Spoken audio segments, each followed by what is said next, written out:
Yo, have you heard of LinkedIn Learning? If you haven't, LinkedIn Learning is an American massive open online course provider.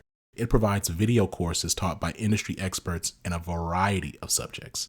Now, why am I sharing this?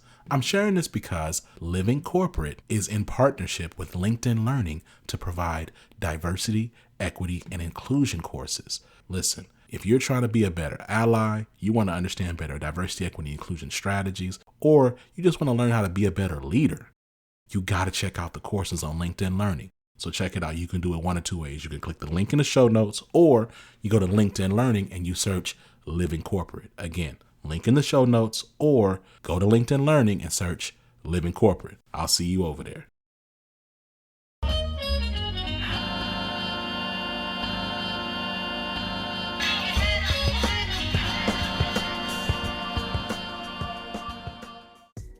What's going on, Living Corporate? It's Tristan, and I want to thank you for tapping back in with me as I provide some tips and advice for professionals.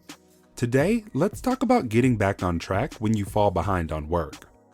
No matter how organized or productive we are, we've all been overwhelmed by the amount of work we have to do at some point. When the stress of feeling behind sets in, it's easy for our productivity and output to drop. When we find ourselves in that situation, we have to take a moment to recognize we're feeling this way so we can take the necessary steps to get back on track. Here are a few tips to help manage the workload.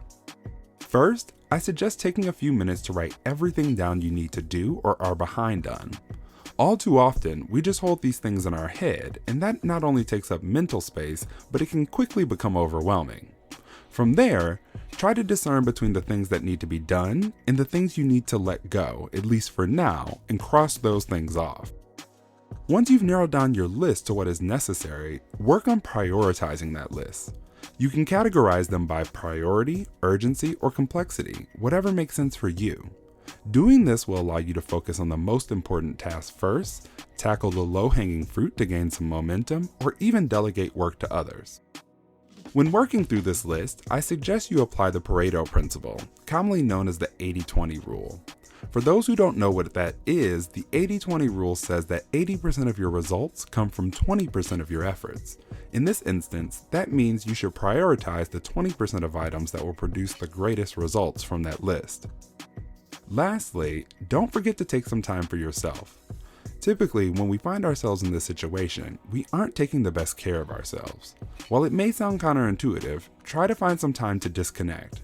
This could look like tons of things, including trying some mindfulness meditation, exercising, connecting with loved ones, or even taking a nap. These activities can help you recharge and find your inspiration to push through. This tip was brought to you by Tristan of Layfield Resume Consulting. Check us out on Instagram, Twitter, and Facebook at Layfield Resume, or connect with me, Tristan Layfield, on LinkedIn.